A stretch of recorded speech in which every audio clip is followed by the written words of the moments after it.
এক যুগ আগেও ইতিহাস ও ঐতিহ্যের সুখ্যাতি ছড়িয়েছিল বাংলাদেশের প্রত্যেকটি আনাচে কানাচে। কিন্তু সময়ের পরিক্রমায় এখন আর আগের মতো হস্তচালিত কারুকার্যময় পেশার চাহিদা ও ব্যবহার নেই বললেই চলে।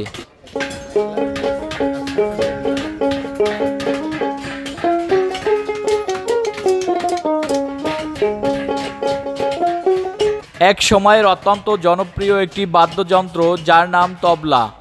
এটি পিতল, চামড়া ও অন্যান্য উপাদান দিয়ে সম্পূর্ণ হাতের ছোঁয়ায় তৈরি হয়। তবলা একটি ভারতীয় বাদ্যযন্ত্র যা সাধারণত দুটি ড্রাম নিয়ে গঠিত।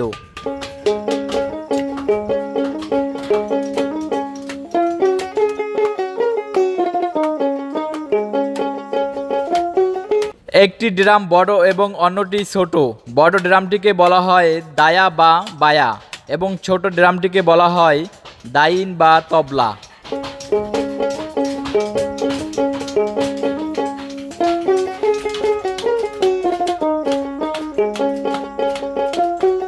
তবলা বাজানোর সময় বিভিন্ন ধরনের তাল ও লয়ের মাধ্যমে সুর সৃষ্টি করা হয়। তবলা সাধারণত বিভিন্ন সঙ্গীতের সাথে বাজানো হয়। এটি একটি অত্যন্ত জটিল এবং সূক্ষ্ম বাদ্যযন্ত্র যা বাজানোর জন্য অনেক দক্ষতা ও অভ্যাসের প্রয়োজন।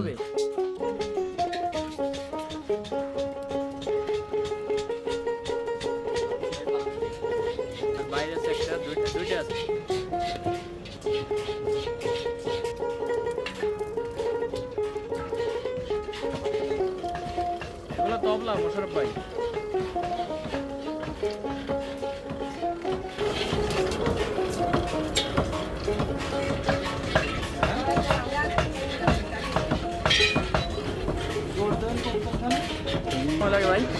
একটা করতে 2.5 ঘন্টা।